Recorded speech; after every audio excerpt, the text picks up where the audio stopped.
que bota busca. Doet het op die gozer in één keer? Ja, we hebben er ook uitvoerig over gesproken dat hun in de omschakelmomenten na het balbezit zijn ze heel sterk, dan komen ze heel snel eruit.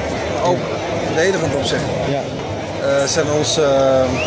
Hebben wij zeg maar, niet benut van de kansen in hun omschakeling. Ja. Maar ja, nogmaals, het is een vervelende uitslag, wat ik al heel vaak heb gezegd. Maar nog niks aan de hand. Nee. Nu naar Havana in die hitte. Ja, maar ja. Zijn we op voorbereid? Daar zijn we redelijk op voorbereid, maar aan de conditie ligt het niet. Alleen de uitvoering. Maar is het beter of anders dan jou verwacht? Nee. Nee, wij waren gewoon heel slecht. Dat moet je gewoon eerlijk constateren. Had je ze zo defensief verwacht? Want het was wel heel compact en heel dat moet ik ook eerlijk toegeven. Ja. Nogmaals, ze komen hier natuurlijk om niet te verliezen. Nee. En hun gameplan is gelukt.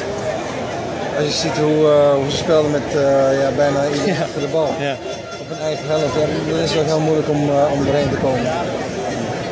Maar aan de andere kant, de eerste twee kansen die hun kregen, als die erin gaan, dan wordt het helemaal moeilijk natuurlijk. Want dan kwam ze zich helemaal op hun eigen helft.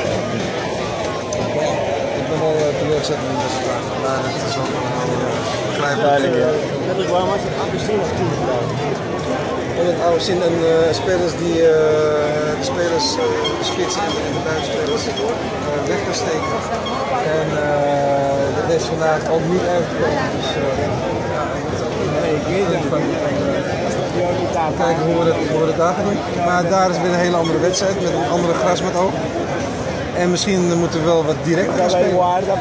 Want daar kan ons positiespel waarschijnlijk helemaal niet stand. Dus dan moet ik wat focus voor hem hebben. Het leek wel of de ploeg onder stroom stond. Ja, dan kun je wel gelijk hebben. En als je onder stroom staat, dan lukt het niet.